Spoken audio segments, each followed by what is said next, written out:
story. So Mark and I have written several books together, and this is our third. And our books have always been about sort of how teams were built and how teams tried to win, both Paths to Glory and then In Pursuit of Pennants, which you wrote back in 2015, were really the stories of teams and how they won and both in the front office, but on the field and how teams really were assembled.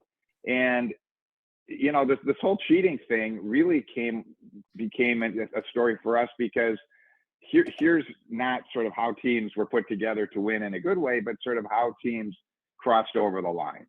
And we just, especially given all the stuff that's been going on recently, whether it's the pitchers and grease and glue on their hand, which we titled a chapter, or the Astros and the sign stealing scandal, or John Capalella and the Atlanta Braves several years ago, who was banned from baseball for life for his illegal signing of folks out of the international signings. There's just been a lot in the news lately, and we wanted to sort of take a look at this.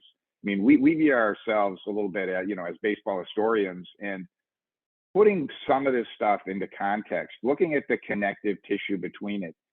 From our sense, there's been really interesting books written about cheating and about scandals, but we didn't really think that it had been sort of all of it had put together with some themes running through it.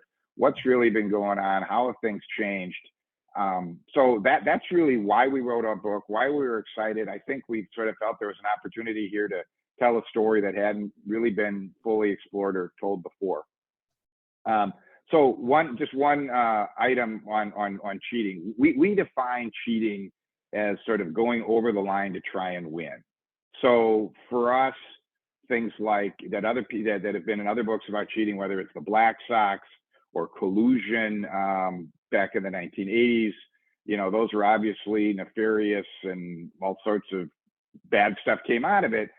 But that's not our book. Our book is on the idea that people go over the line to win, and that there are, and that there's a very close relationship between that and innovation, which I'll get into. So let me just talk about what I plan to do is really talk about our 6 themes that we've sort of run throughout the book. And the first one, maybe sort of obvious, but it's kind of fascinating in that, competitive people will seek out any advantage they can, pretty much legally or otherwise. There's a great quote in his book.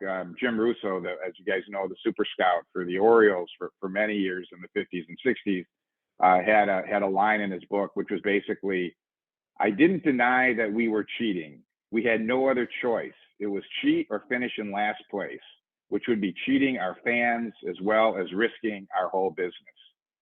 So, I mean, this idea just sort of permeates that competitive people, they want to win, and they find reasons that, to sort of validate that cheating.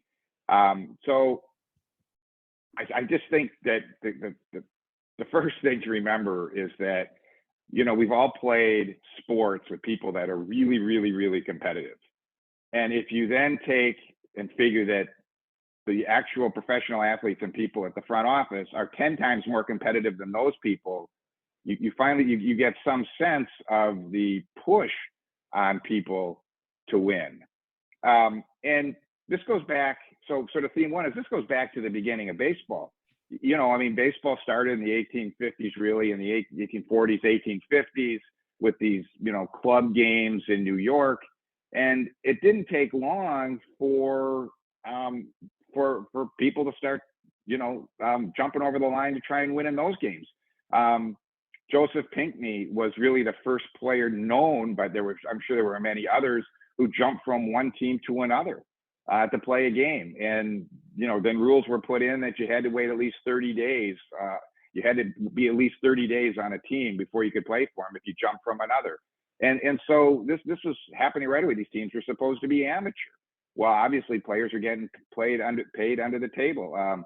Jim Creighton is probably the first known professional, but certainly in the early 1860s, but certainly there were players before him that were surreptitiously getting paid. Al Reach, a famous Reach guy in the sporting goods person, he was another person who was well known to have taken money early. And so the teams, I mean, this was not something that is recent. As early as baseball existed, teams are trying to figure out a way to win these games. Once these games are no longer just sort of friendly club games and you're getting fans and it mattered who won, all of a sudden teams are doing anything they could to put the best team on the field. You know, the evolution of overhand pitching, you know, those early games you're supposed to pitch underhand and have and no bend of the elbow. Well, you know, pitchers, any of you guys who've played vintage baseball or have, you know, are aficionados of the very early game know that pitchers were trying to get around this, you know, as soon as they could. In 1872, the National Association sort of gave in partially to this and said, okay, now you could bring your arm up to your waist and that you didn't necessarily have to keep your arm straight. Well, I mean, as soon as they did this, people started pushing it up further. There was a bunch of stories of people who would hike their pants up higher. Once you could go up to the waist so they could get their arm just a little bit higher. And as we know, this is one of the interesting things where, you know, if there's violations or rules, just one of two things have to happen. Either you have to enforce the rule, decide to enforce the rule, or you have to change it. And in this case, baseball continually evolved in changing the rule. People would raise their arm. Baseball rules would change, allow you to take your arm a little higher, till finally in the 1880s, you could actually have full overhand pitching. So this has been, you know, again, been going back for a long time. And then, you know, just one of the things, you know, many of you folks have probably seen the story, but, you know, the first cheating scandal was in 1899, sign stealing scandal, when Morgan Murphy and the Phillies were stealing signs from the center field clubhouse using binoculars. So I guess my point is that baseball teams, players have been competitive forever. And this goes back to very early in baseball's history.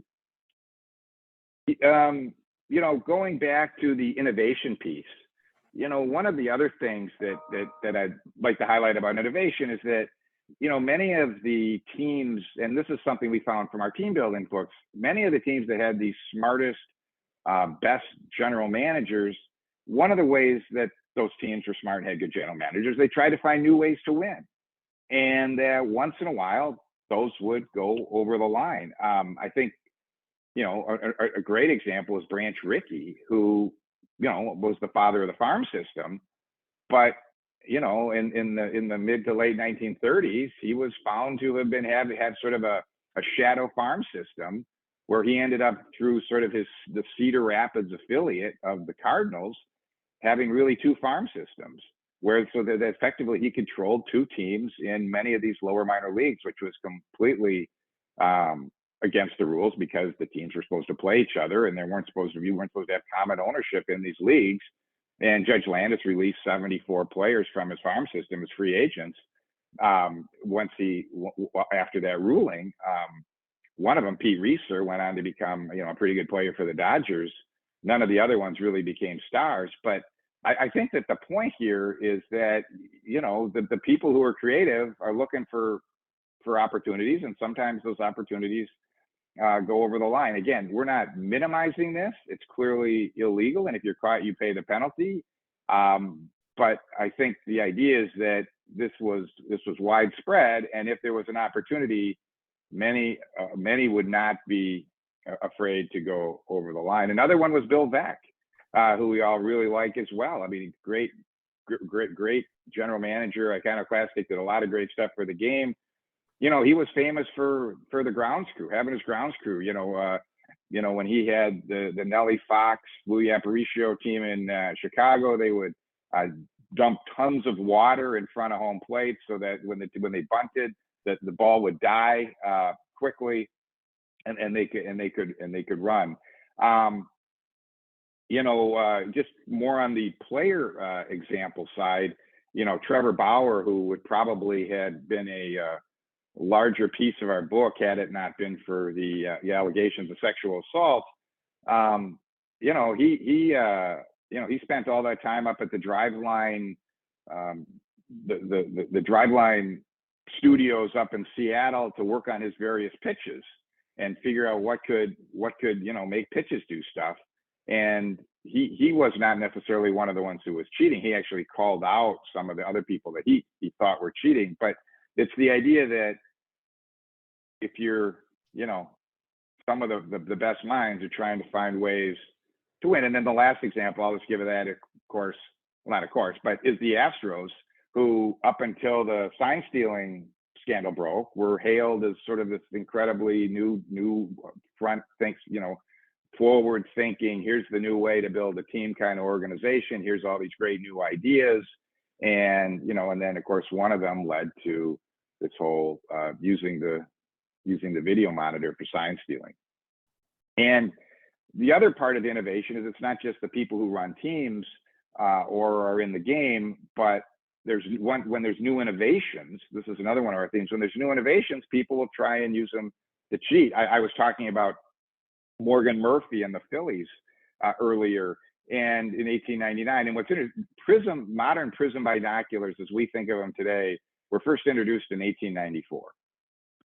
And they cost a lot, but by 1899, a team, so 5 years later, a team was using them to try and steal signs. The high speed,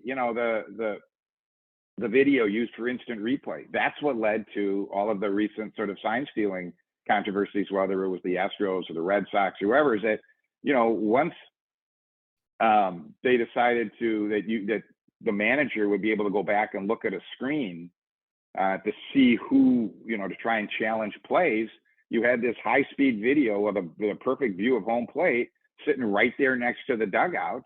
Well, it didn't take long with that sort of new innovation sitting right there for people to figure out, hey, maybe I can use this for something else besides just figuring out if I should challenge that call. And then another one, and I don't know what folks have read about this, but spider tack is fascinating. So spider tack is the substance that the pitchers have been using to get the extra grip in 2020 and 2021 till they started looking at the hands. And spider tack was invented about 10 years ago by weightlifters. Essentially, I didn't really know about this, but there's something called the World's Strongest Man competition. And one of the things you have to do is you have to carry these giant Atlas stones, putting your arms around these giant Atlas stones. And the folks who were doing this, they're the ones who invented spider tack so they could get a better grip of these giant stones that you had to carry. And they were saying that one of the interesting things was they were starting to get all these requests from major league addresses for this stuff, and they couldn't figure out why they were getting these requests for this stuff from the Major League Baseball. Well, it didn't take long for it to come out that in fact they figured out why that's where it was coming from. One of the other things, just sort of another theme, is that one of the things that we found, I've sort of touched on this a little bit, is that cheating is very much a moral issue, but among the baseball players, there's also sort of this cost benefit analysis to it. And George Bamberger, the longtime pitching coach and then manager of the Brewers and then manager of the Mets, had a great quote, which I'm just going to read because I just think it highlights sort of some of the mentality that I've been talking about to this cost benefit analysis. "We do not play baseball," he said. "We play professional baseball. Amateurs play games. We are paid to win games. There are rules and there are consequences.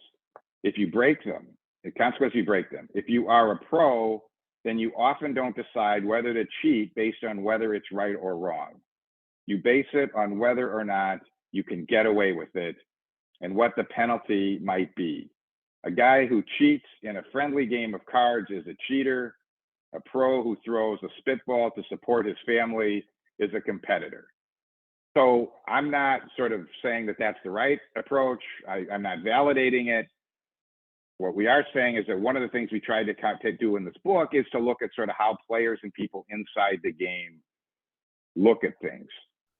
And what happens is that we sort of look at various ways that there are rules, and then they get broken, and how that leads to chaos or controversy. So we sort of identified 4 areas among the sort of cost-benefit analysis.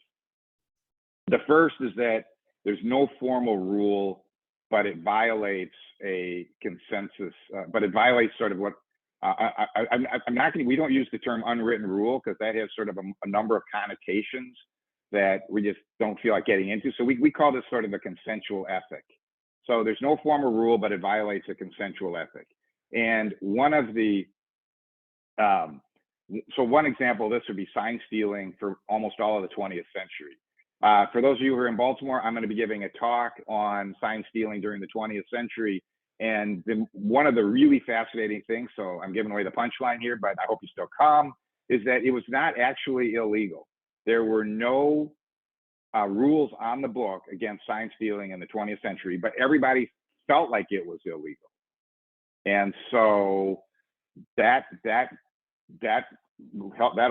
leads to chaos and controversy if you're in that situation. Another one is where people violate a rule, but baseball's pretty ambivalent. And an example there might be throwing a spitball in much of the 20th century.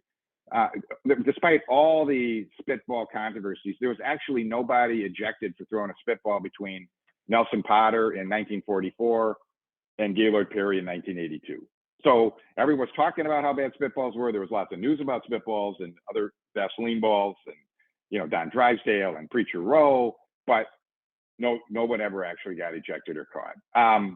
And then the third place where, you sort of get this chaos and controversy is where you violate something that everybody agrees is cheating, but there's no way to enforce it or detect it. And, steroids during the 1990s is probably the best example of that, where everybody agreed this was cheating. It was pretty much it was against the rules.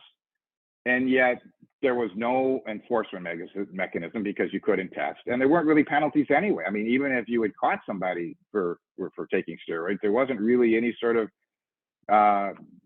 disciplinary process in place. And so those 3 kind of areas will always lead to problems and controversy. And one of the things we talk about is that if you want to sort of have the game or anything work best, whether it's sports or life, you have to have rules that people agree with, and then you have to be able to enforce them. So the last of our themes is how and why the reaction to cheating seems to be so different for different types of offenses and why it changes over time. So, one of the things we talk about, what we call deceiving the umpire. So you trap a ball in the outfield, you hold the ball up and say you caught it. Gil Hodges and Ed Kranepool, they talked about it themselves, were famous for sort of pulling their foot off first base a little too quickly to catch the throw if it would give them that extra half second to get a runner. And one of the interesting things about deception, and we talk about this, is that everybody from Rogers Hornsby to Keith Hernandez talked about how deceiving the umpire wasn't really cheating. And I don't know how many of us in here have played in, club basketball. If you step on the line and the umpire and the referee doesn't see it, I don't know. I don't know. Would you hand the ball to the ref or would you just keep playing?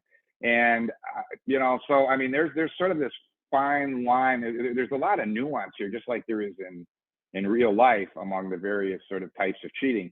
But one of the things that the point, I like rambling on about this, but my point around the replay and on-field deception is that the replay has really taken all of that away.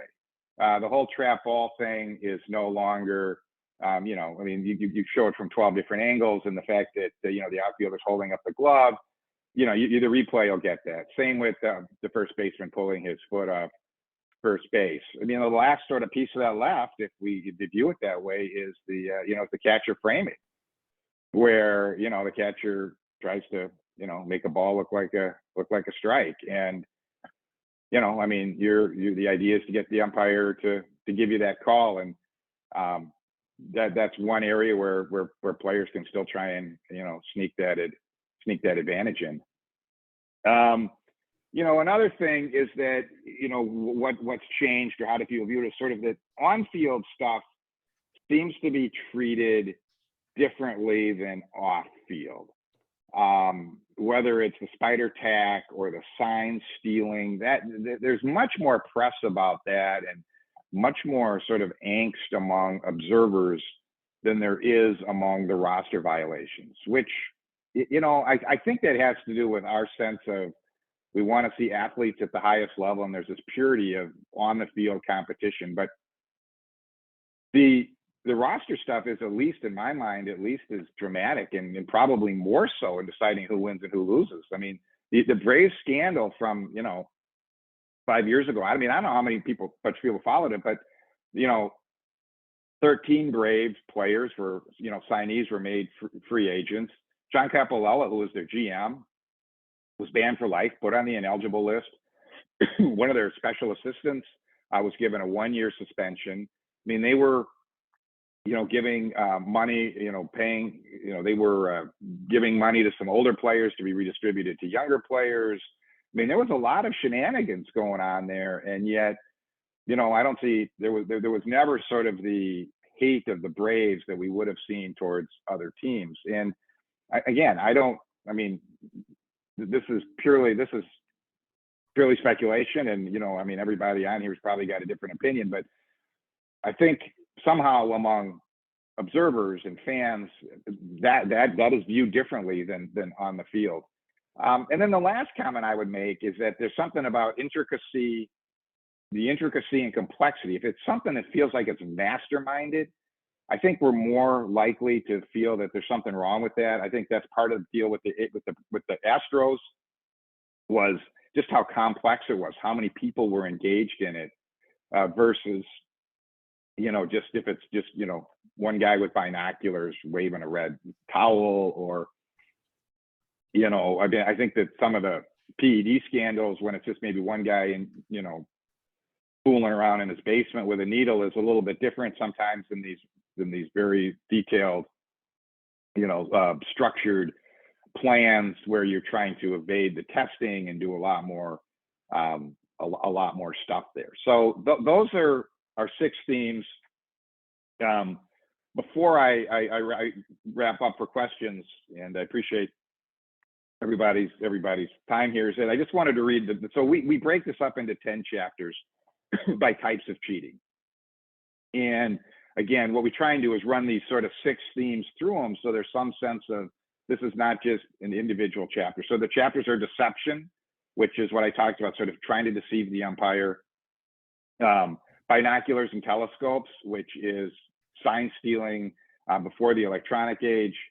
Espionage, which which is actual illegal stealing of corporate secrets. So Chris Correa from St. Louis of the Cardinals was also back about 7 years ago banned for life, put on the ineligible list for hacking into the Astros database, and was given a 46-month prison sentence. So and he was in there looking at who the Astros were going to draft, what they were recommending for draft for the bonuses to the draftees, what their trade talks that they were logging in their system. And this was real stuff. And so that's some very interesting and just another way to cheat. Smartwatches and trash cans, which is moving on to the electronic side of the sign stealing. Penny nails and cork, excuse me, which is doing stuff to the bat, which has been going on forever. Rakes and hoses, which is the grounds. I mean, everything, whether it's the foul lines, the outfield fences. There's even a great story of the Braves making the catcher's box bigger in 2000 so that their catcher could set up a little further outside to try and get a strike call. Roster shenanigans, which we've talked about, and then amphetamines, greenies, excuse me, is that chapter. Juice, which obviously is steroids and PEDs, and then grease and glue, which is the doctoring the pitches. So before I start coughing or lose my voice here, again, that's what we got. Very much appreciate everybody sitting here on a Saturday morning. And Pete, I'll let you start. I mean, do you want me to answer some of the chat questions? I see there's a couple of hands up. Well, let me go with a privilege of the host here, get a few questions of my own. And first off, this is the book. It's readily available, so I encourage everyone to pick it up. It's a good read.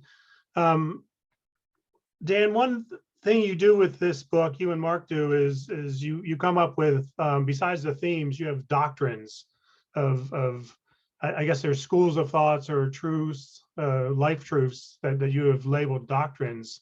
And you start off pretty early on with the Hornsby doctrine, but later on you also talk about there's the Dobson doctrine and the McGraw doctrine. Can you comment on those a little bit and like start us off with the Hornsby doctrine? Yeah, so what we tried to do is put some of this stuff in the players' words, because part of what's cheating and what isn't really is what do the players and what do the people in the game believe, and because that's the way that they're going to act. And so a lot of these themes or ideas we try and put in players' words. So the Hornsby doctrine, basically, as you guys all know, I mean, he was in the game for 50 years, and he basically said, you know, if you're not trying to, I mean, but if you're not trying to cheat, you're not trying to win. Every game I've been in, people have been trying to cheat, and I don't want to play with you if you're not trying to cheat to win. Now, in fairness to Hornsby, who was an ornery guy and had all kinds of other issues, he was mostly talking about the sort of deception of the umpire stuff, you know, again, that we talked about, where if there's an umpire on the field and you feel you can get away with something, you try and get away with it. I don't know that he was really talking about you know, steroids, but which of course weren't really around when he was around playing. But my point is that was that doctrine. I mean, we have the you know, the Chuck Dobson doctrine, where basically he was talking about amphetamines at the time, but he basically said, and this was that, you know, players will do anything they can to stay on the field, and if they're injured or out of the game, they will do anything they can to get back on the field. And I think that that's probably pretty true. And so what we tried to do with these doctrines was really illustrate our points by using what players or managers said. So, you know, basically John McGraw, who, I mean, could have a whole book on himself, and I'd love to write a book on John McGraw someday, because he's just a fascinating character, said, you know, he talked specifically about sign stealing, that, you know, if you can use your wits to do something, you should use your wits to do something. But, you know, mechanical means are not fair. Not to say that John McGraw wouldn't have used mechanical means if they were available to him, but that's sort of illustrating how most people felt about sign stealing and binoculars during the 20th century. So I think we have 7 doctrines.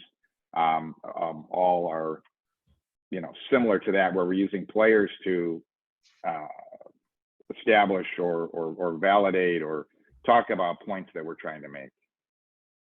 Okay, good. Another question I had was, in your chapter list, you read them off, and you had one called Greenies, which is about amphetamines, and one called Juice. And I guess depending on how you care to look at it, you could choose to break those into separate topics or have them as one, but you've chosen to go with 2. And so what's the distinction there, and how are they viewed within the game, within the players, one versus the other? Is one more acceptable than the other? So what's the distinction between those 2? Well, I would say there's a couple of distinctions, and other people, you know, again, a lot of this is personal and subjective, but from our standpoint, if you read about the views of amphetamines throughout baseball, let me step back a second. With drugs, there's really 2 ways that people look at them, or types of drugs. There's restorative drugs that bring you back to where you sort of your natural level might have been, cortisone shots, this is an aside, the first real drug controversy in baseball was in 1951 when it came out that Hal Newhouser, who was the Tigers MVP, was the MVP of the American League for the Tigers in 1945. The team won the World Series, was getting these Novocaine shots in his shoulder that year. And in 1951, it came out that that was happening. And there was a lot of headlines, like, I remember one headline, I think it was something like Tigers doped their way to 1945 World Series. And that quickly died off because I think that as a society, or at least in baseball, there's the sense that if you're doing stuff restorative, that's okay, even though cortisone shots maybe, I mean, I don't remember horse racing, I think it might be illegal to do some of that stuff. But in, you know, for actual performance enhancing, that's not okay. So I think within the game, most players, if you read the quotes about amphetamines, they view it as sort of a restorative drug. The 162 game season is just so long and so beating on you that if we take amphetamines, you know, Reggie Jackson talked about this. This is what Chuck Dobson was talking about to stay in the game. Not so much today, but I think that was at least some of the differences the players saw it. And the other thing that may be a difference there is that amphetamines have been part of baseball, you know, since they were around, and they weren't cheating. I mean, the trainers would have, you know, jars of the red juice that, I mean, the trainers would give it to players up until 1970 when amphetamines were made a Schedule II drug. I mean, the Illegal Drug Act of 1970 made amphetamines an illegal drug, but before 1970, there was nothing really illegal about taking amphetamines. They were simply, you know, like any other prescription drug that you probably needed a prescription for, but you didn't really. And the drug companies were making lots of it, and people were taking, you know, people were taking it as diet pills and pep pills. And so there was this, I think that there was this long history. I don't mean to ramble on here too much, but I think there was this consensual ethic that developed over many, many years that amphetamines were okay. They were part of the game, and that they were more restorative. And I would just say the other thing too is just from the optics, there were not records being broken in the 1950s and 1960s and 1970s because people were taking amphetamines. And, you know, and then of course, between, you know, 95 and 2003, we had all of these home run records.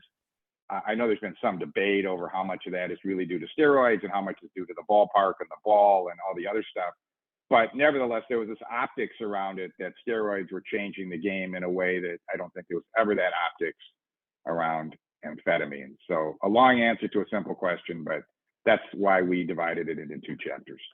Okay, great, thanks. So we do have a number of questions in the chat, and I could read them or you can pick them off, but we do have one person has raised his hand, Walt. So let's go with Walt first, and then we'll catch up on the questions in the chat. Okay, thanks, Dan. One observation and one quick question.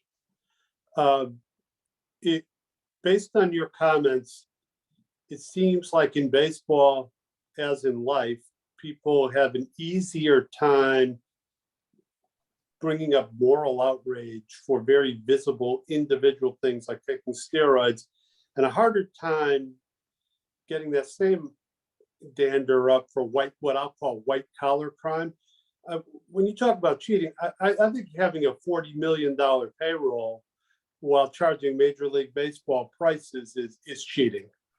It's cheating your fans, it's cheating your sponsors, it's, you know, it's not competing to the best of your abilities, where I would say that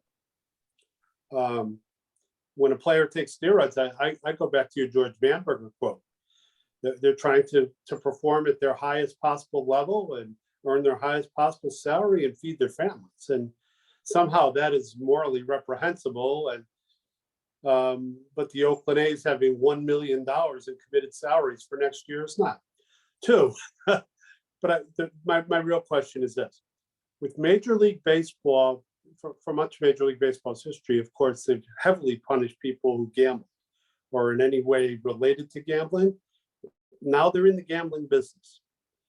Does Major League Baseball's relationship with people like FanDuel, do you think, change the concern about cheating? Because now it's affecting more than what's going on in the field. it's affecting odds and things like that. Well, let me my broad comment to your comment first, and I'll answer your question is, again, our cheating that we have defined it, and so is that it's helping your team win.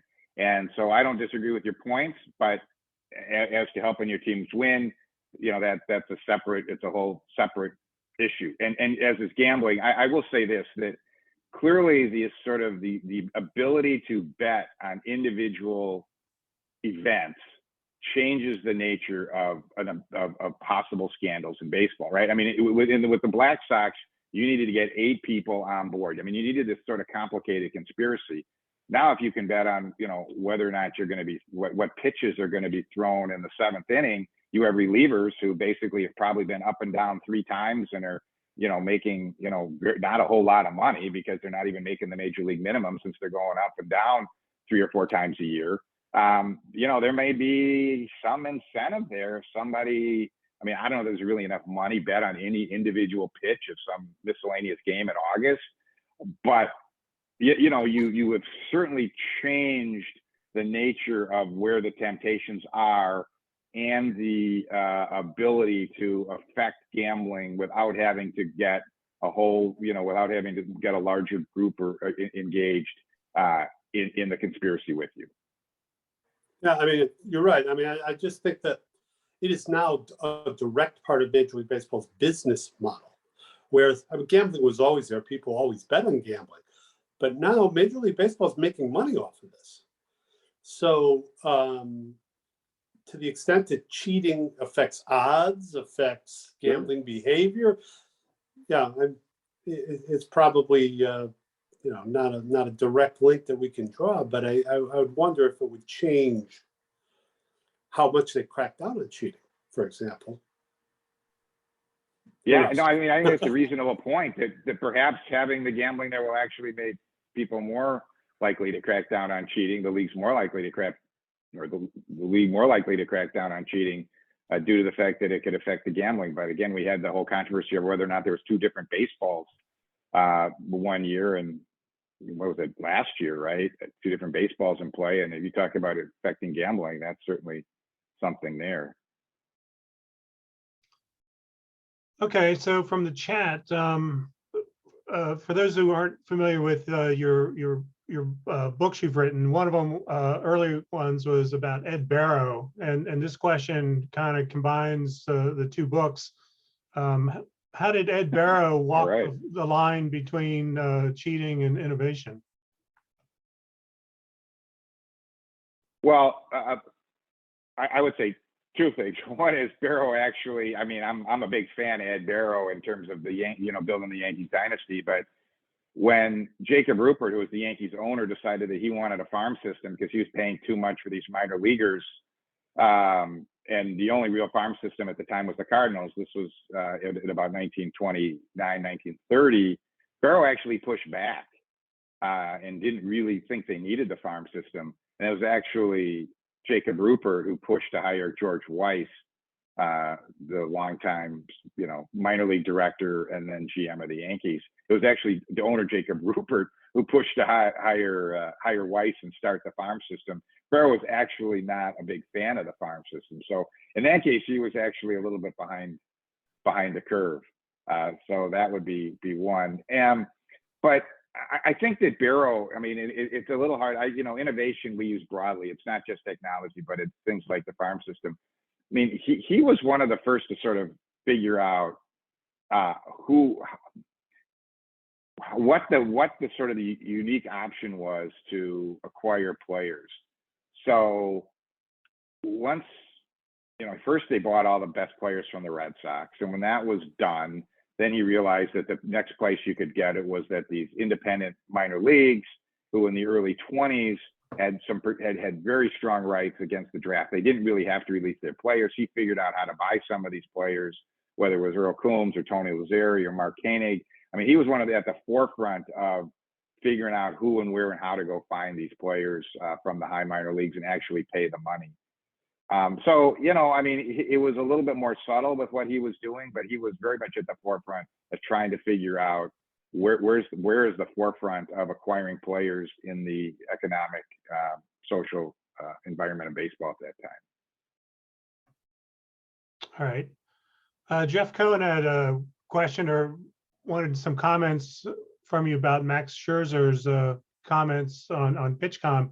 Jeff, do you want to just kind of paraphrase that question yourself?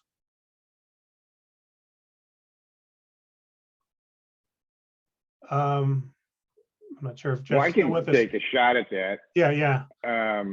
Max Scherzer came out and basically said, so PitchCom is as you know, is this new electronic system where the catcher and the pitcher each have sort of an electronic device. The catcher, it's on his wrist, and the pitcher, it's in his ear, and they communicate electronically with each other what pitch to throw. And Scherzer basically came out and said, it's our problem. I mean, we shouldn't necessarily need that. If people are stealing our signs, it's on us to try and keep that from happening, us being the pitcher and the catcher and the teams. And I mean, I think that's really interesting. I mean, we didn't really talk about that perspective in our book because I think until Max Scherzer said that, it was not a particularly widespread belief. I think our sense is that most felt that if you were doing something electronically to steal signs, that was unfair. Now, of course, the guy on second base picking up the signs and signaling it is a long part of history of baseball. But no, I think the Max Scherzer comment is great. I mean, it just shows how views are always evolving and how everybody has different views on these topics. So I think, it's fascinating. Yeah, I've always thought that one of the problems surrounding cheating and people's opinions and drawing the line of what's acceptable and not is the vernacular in the sport. You know, we use stealing bases and we use stealing signs, and of course good people don't steal things, and so that sort of casts a negative opinion up front on those things. But I would argue that stealing bases and stealing signs are part of the game, an inherent part of the game, the competition between one team and the other, one individual and the other. So I don't know if you have any thoughts on that, the language of baseball. No, I mean, I agree with you. I mean, I think stealing bases has long been sort of an interesting phrase or term for that. So no, I agree with you. I mean, I think that's a good observation, and I think that's great. Okay. Clark Sandberg asked, did you come across any examples of honest GMs, managers, or players who called out cheating on their own team? If so, what happened as a result? Yeah, I mean, Andre Thornton at one point said he was using a corked bat, and he said, you know what, I'm going to stop using a corked bat. I feel like it's cheating. I can't sleep at night using a corked bat. The one example that I am going to include in my presentation here in a couple of weeks, so more details to come, but Al Worthington is clearly the most famous person of that, who when he was on the White Sox in 1960, complained to the team that they were stealing signs, and he felt that was cheating and he couldn't live with that. And they basically told him, and we're going to steal signs and it's not illegal, and if you don't like that, you can quit. And he actually quit because of that. Went to the minor leagues for a few years and then came back and was pretty good with the Twins and the Reds in the 60s. But Al Worthington, I think, is the one example of someone who really stood up for not cheating. And the other side of that was people who we respect. I mean, the people who were on the White Sox who knew about this were people like manager Al Lopez, GM Hank Greenberg, owner Bill Beck. I mean, so it's not necessarily that, he was, I mean, the people, again, on the other side of that were very much people that we respect in baseball history. Do you know the circumstances that Worthington was complaining about? Were they using mechanical means, or was he talking about the third base coach picking up things and relaying them to the batters? No, it was binoculars. It was binoculars in center field. Okay. And he actually had a year earlier when he was on the Giants, he actually complained to Bill Rigney about sign stealing in September, the manager Bill Rigney, and Rigney actually stopped actually stopped sign stealing. And I have no idea whether it was, and I actually talked to Worthington, who's in his 90s, and you know, so again, I trust his, you know, he said he and Rigney were friends, and that Rigney was willing to stop, and that the players weren't as into it as maybe they would have been, which is hard to believe. But they did stop. Just, you know, one side at the time. I think there's 8 games left to go, and the Giants were 2 games ahead. And as we all know, the Giants did not end up winning the 1959 pennant. So maybe it mattered. Right. I'm going to open it up to just not reading comments out of the chat box, but if people have questions, they can unmute and ask them directly. Dan, I was wondering, how many did you use as your resource for this, past written materials, or were you able to talk with a lot of baseball people in person? No, we didn't talk to too many people. We generally used written sources. Al Worthington was the only person I talked to.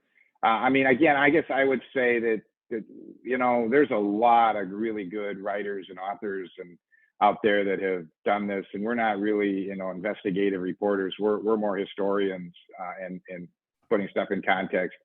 The amount of published material, both in newspapers and autobiographies and you know, umpire books. I mean, there's an overwhelming amount of content that exists.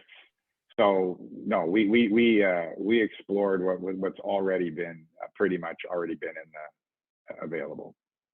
Yes, I just was wondering whether today people are frank about their opinions, or whether they rather hold them to themselves. But well, we have talked to a few people since the books come out. You know, I mean, it's what you would expect if you're talking. I mean, we haven't talked to any current players, but when you talk to retired players or umpires, they're a little bit more candid. Sort of talking to them on the side, but you know, nothing really for attribution. But you know, I mean, I haven't heard anything that really changes any of our thoughts. I mean, some of them have cheating stories that if we let us put in, it might have been kind of fun to put in. You know, corked bat stories that they remembered. Yes. Okay. Thank you.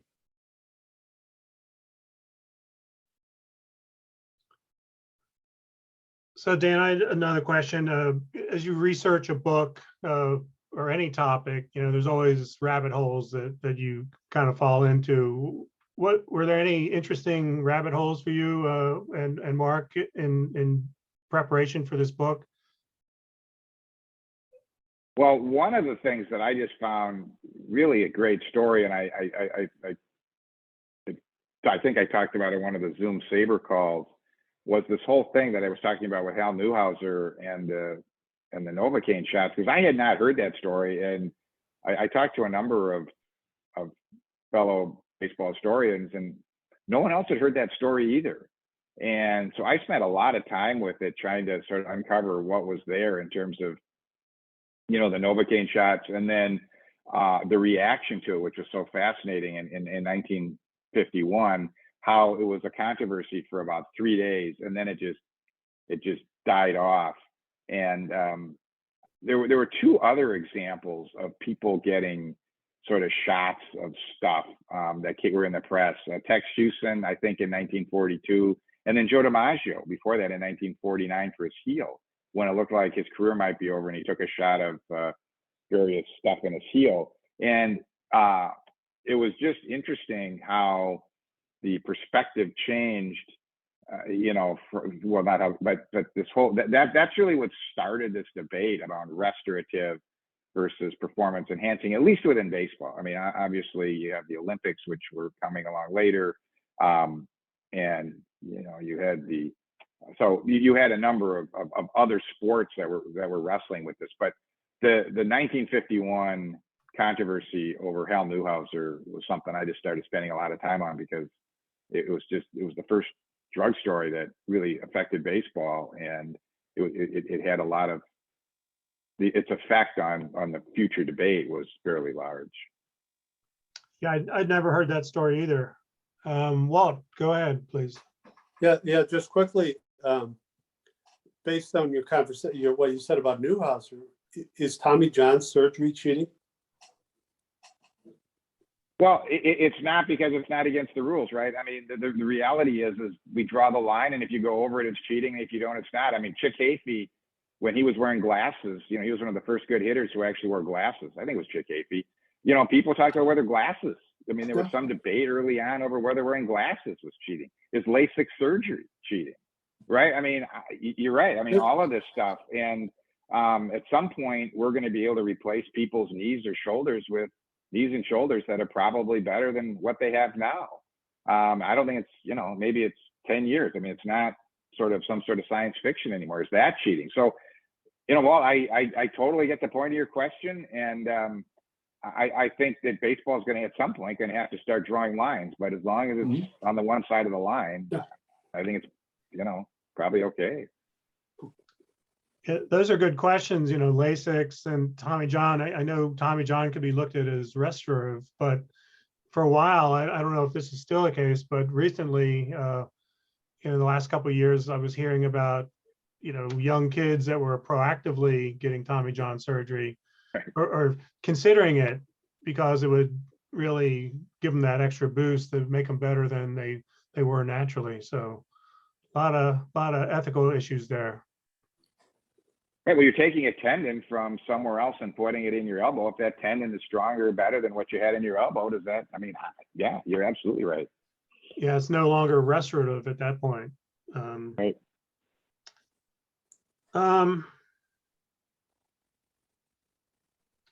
Was there, when you were doing this research and looking at it, was there any, as you examined something, was there any particular subject where you had your own thoughts challenged or maybe changed your mind on some particular point regarding cheating?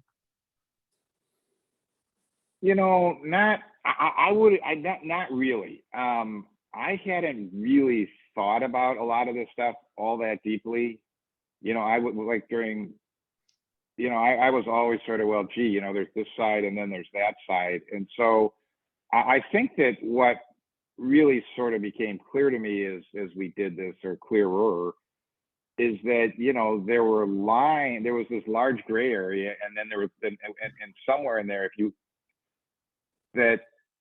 where do you draw the line, and how do you manage that? It wasn't so much what, this was a cheating and I didn't realize that this was cheating and this wasn't. It was that it's much, much more complicated than I'd really thought about that it was.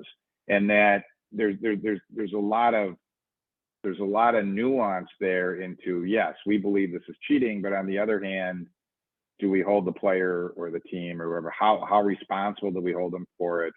How do we view it as cheating? So I would say the complexity and the nuance really sort of surprised me, how many different things that went on. And I mean, the other thing is just sort of how the rules were sort of changed along the way. We think that the baseball rule book is really complicated, and it is. And part of the reason it's so complicated is because if there's a loophole in there, right, somebody finds it. And so this whole looking for loopholes and how extensive that was, was part of that. One thing that I've talked about before, I talked a little bit about the Cooperstown Symposium, is the whole pine tar incident. You talk about sort of trying to find a loophole. Billy Martin, waiting until the perfect moment to show the bat that George Brett just hit the ninth inning, theoretically game-hitting home run. I mean, it was the top of the ninth, not the bottom, but it put them ahead 5-4. And waited for that perfect moment to try and get the out call based on the bat. And my feeling, and if you read what we had to say, is that the Yankees, that Lee McPhail, in ruling that the home run should count when it was appealed, is probably the right decision because of the history of those kinds of calls. But just sort of the whole nature of trying to game the rule book as well as the game on the field, I think fascinated me. And again, sorry, I think that was a long answer to a simple question, but there's a lot of stuff going on out there. And that was part of the fun of doing the book. Well, those long answers are sometimes the most insightful and best ones. So no problem there. Now, you and Mark were recently up in Cooperstown for the induction ceremonies and signing your books there. How was that experience for you all? Well, it was a lot of fun. I'd never done it before. It was sort of a bucket list item. And Mark and I, so I don't know, I'm assuming a lot of you, most of you have been to Cooperstown. Willis Money Books is a great old used bookstore there.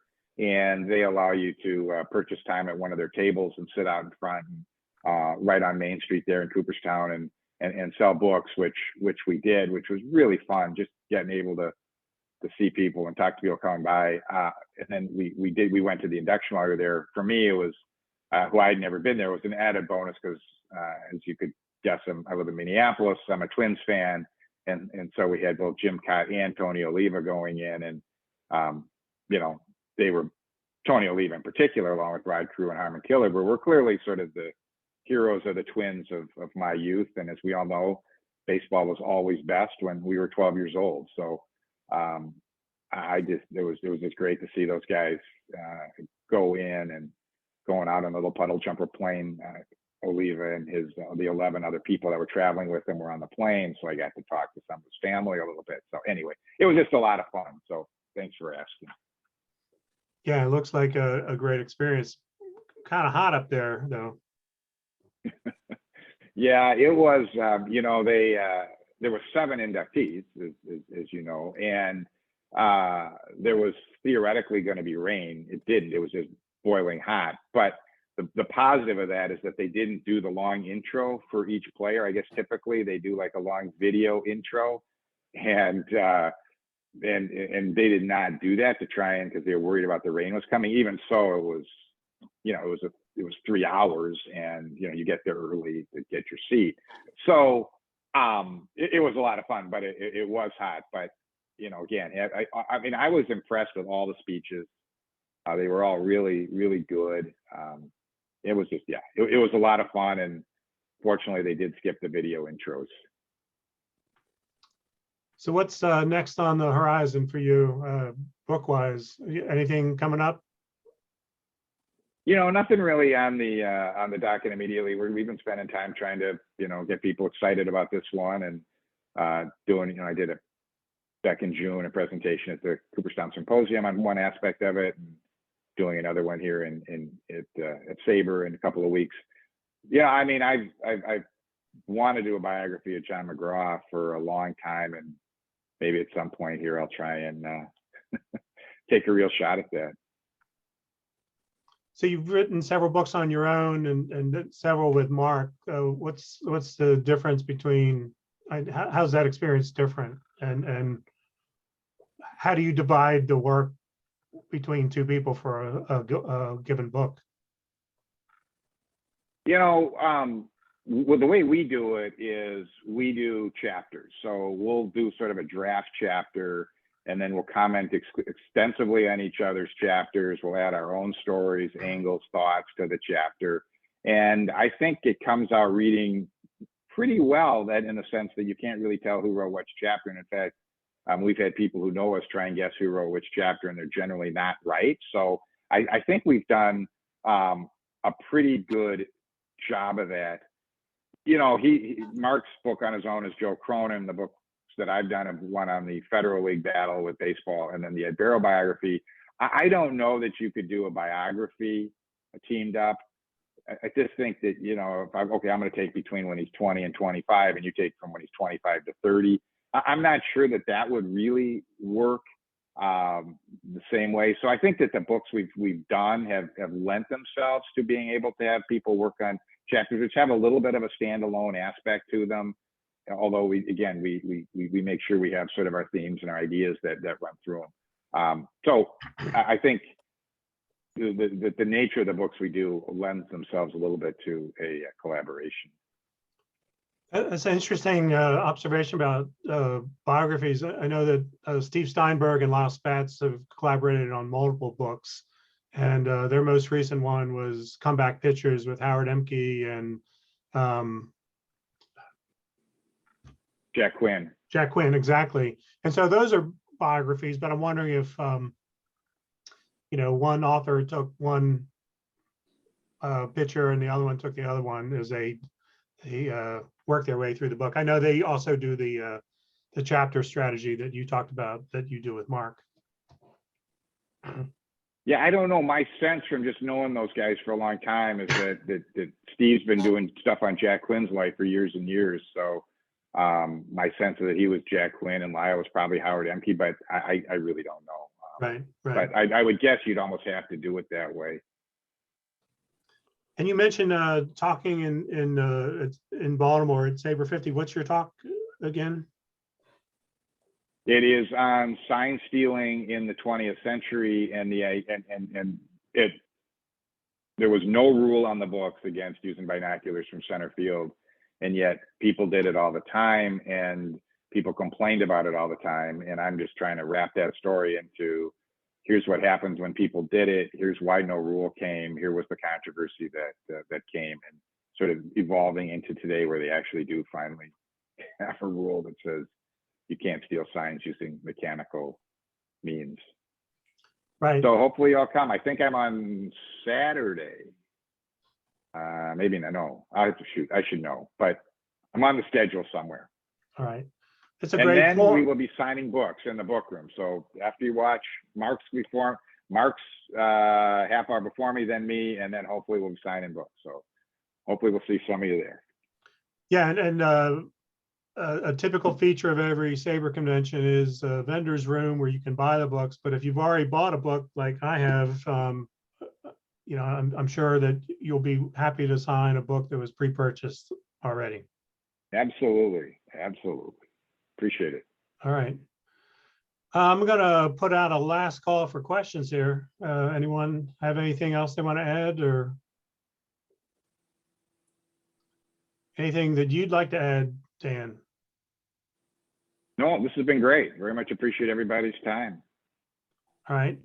There are you're making the circuit. I know you appeared earlier with Rob Nyer on the SABRcast, a little more extended version of this, and I think there's other ones, and those are generally available through the SABR webpage, either the YouTube channel or via the SABR.org website. So if you'd like to hear more about this subject and hear some answers to some different questions, check those out too.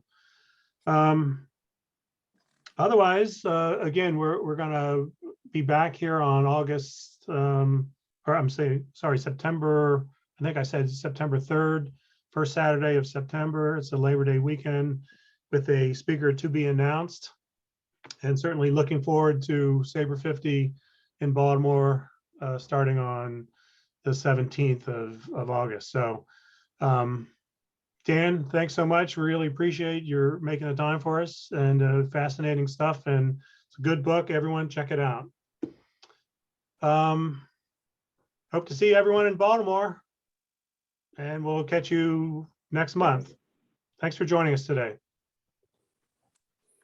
Thank you.